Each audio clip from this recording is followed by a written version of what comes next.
Yo, what's going on, y'all? It's Capital again, and hope everyone's having a great day.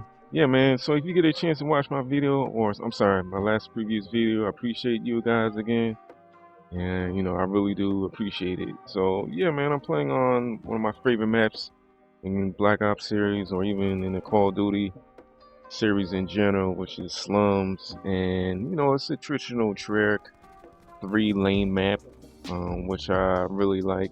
Just make things simple. So I think in this gameplay I went like 55 and 2 or 55 and 3. But yeah, look at this dude, man, just jumping around like a damn rabbit. I mean, I really thought this game was a boots on the ground initially when it first released, but apparently not. You ever notice if you playing against some people and you always using the Maddox and dexterity, they're always sliding around and jumping around. I mean, I think they should have like a calling card of how many miles they jump around or slide on that butt. I'm like, it's very, it's not that serious. But watch this play right here. As I get this guy, and look, there's like 3 of them. Look at that. Damn! I couldn't believe that, man. I said, damn, when I did that, I was like, are you serious? I had to go in theater mode at first just to make sure, it was the connection really on my side when I did that play right there. I couldn't believe it, man. I'm like, this game is funny. I thought I was supposed to die right there, and I wasn't in the regular playlist, and I wasn't using crash or anything. I mean, how in the world I did not die right there? You know for a fact you're playing against noobs when they don't when there's like 3 or 4 people holding each other's hand just trying to kill you, which is crazy. I was very surprised I didn't go down right there. So I don't know. This game is funny at times, but yeah, man. I just want to talk about as well.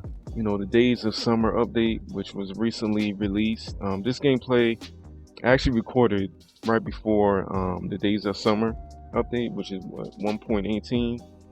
And the thing that was really disappointing about this Days of Summer is that they're gonna have the DLC weapons behind uh, the supply drops, where you have no choice but to, if you really want to get those DLC weapons, which is what the Peacekeeper, and they got this other new DLC weapon. I forgot the name of it, and then they got another sniper, which was in Black Ops 3. I forgot the name of it. Forgive me. Um, but it's very disappointing that Activision and especially Treyarch would implement something like that, especially if you're one of those people that bought the Black Ops season pass for like $50. You should automatically get those DLC weapons regardless. And I understand that we did get something that's the update, which is positive, like the map from Black Ops 2. What is it? Grid. I never played on that map when I was playing Black Ops 2 back in the day on Xbox 360 because I didn't buy the DLC. But I did play on that map. I mean, it's a pretty good DLC map. I mean, it's probably one of the best DLC maps I ever played on, as far as like Call of Duty. Because usually when these game developers for Call of Duty, the DLC maps suck, man. They're not that good in my opinion. But Grid it's a fairly good map. But yeah, like I mentioned, that it's very disappointing that they're all of a sudden where you don't have the ability to at least grind for those DLC weapons like they did in the past. It's very disappointing. I wish they would do it how, for example, like I don't know if you guys play video games. I mean fighting games. I'm not sure if you guys play Mortal Kombat, Street Fighter, or even Dragon Ball Z. But in those games, for example, if they have like a DLC fighter, they give you the option either to grind out the game or you could actually pay it up front, which is a great incentive because it's like a win-win situation for both the consumer and the game developer, because they're giving you an option to you want to grind it out, like I mentioned, or if you want to buy it right now for like $5, you could go and get it. You could go and get the character um, immediately, or like I mentioned, grinding out.